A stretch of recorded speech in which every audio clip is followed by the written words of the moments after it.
Հովիկ Աբրահամյանի կառավարությունը փոխհատուցում է գործարար պատգամավոր Սամվել Ալեքսանյանին գործադիրի նիստում քննարկվեց ու հավանության արժանացավ Ալեքսանյանի ընտանիքին պատկանող Նատալի ֆարմընկերությանը թմրամիջոցների եւ հոգեմետ նյութերի եւ Հայաստանի Հանրապետության կառավարության կողմից սահմանված դրանց պրեկուրսորների արտահանման, ներմուծման եւ մեծածախ առևտրի գործունեության իրականացման լիցենզիա տալու մասին նախագիծը։ Առողջապահության նախարար Արմեն Մուրադյանից հետաքրքրվեցինք, թե ինչու է որոշվել նման նախագիծ մշակել եւ արդյոք դա պայմանավորված է Սամվել Ալեքսանյանի անձով։ Ոչ միայն իրանց է տրվում,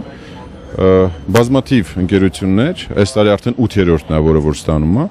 վերաթարմացնում են ուղղակի իրանց լիցենզիան 3 տարի ժամկետով։ Կառավարության մեկ այլ որոշմամբ Կարեն Դեմիրճյանի անվան մարզահամերգային համալիրը կհանձնվի Պաշտպանության նախարարությանը Գույք պարտքի դիմաց կառավարության միջոցառումների շրջանակներում։ Որոշման նախագիծը կառավարության նիստին ներկայացրեց Հայաստանի Հանրապետության ֆինանսների փոխնախարար Պավել Սաֆարյանը։ Վերջինիս խոսքով այս առաջարկը եղել է ԴՀԿ-ի կողմից։ Երբ որ կազմակերպություն չի կարողանում վարկը մարել, պարտավորությունը մնում է պետության վրա։ Գործադիրը որոշեց նաև Իրաքում տեղի ունեցած գործողությունների հետևանքով տեղահանված ու տուժած եզդիներին $100,000 աջակցություն տրամադրել։ Որոշման նախագիծը ներկայացրեց արտաքին գործերի փոխնախարար Շավարժ Քոչարյանը։ Վերջինիս խոսքով կառավարությունը նախապես հայտարարել էր, որ $50,000 աջակցություն կտրամադրի, սակայն հաշվի առնելով այն, որ Իրաքում տեղի ունեցած գործողությունների հետևանքով բազմաթիվ եզդիներ են տեղահանվել ու տուժել, որոշել են կրկնապատկել աջակցության չափը։ Տեղահանումների զուգահեռ ահաբեկիչներն իրականացրել են բազմաթիվ բռնություններ,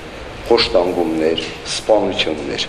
Գործադիրի նիստն առանց նկատողությունների չանցավ, երբ տրանսպորտի եւ կապի փոխնախարար Արթուր Առաքելյանը ներկայացնում էր որոշման նախագիծ, համաձայն որի նախատեսվում է նախարարությանը թույլատրել Այգեհովիտ Վազաշեն Պարավաքար Այգեպարկ ճանապարհի Վազաշեն Պարավաքար հատվածի շրջանցիկ ճանապարհի կառուցման աշխատանքներն ավարտելու նպատակով կնքել նոր պայմանագիր, քանի որ նախկին պայմանագիրը պատվիրատուի կողմից միակողմանի լուծվել է, Հովիկ Աբրահամյանը արձագանքեց։ Նախագծողը պատասխանատվություն չի կրում դրա համար։ Մենք անպայման քննարկելու ենք այդ հարցը։ Ինչ է քննարկելու, ինչ պիտի քննարկեք։ Թե արդյոք դրանց քննարկեք ձեր գործերը նորմալ արեք։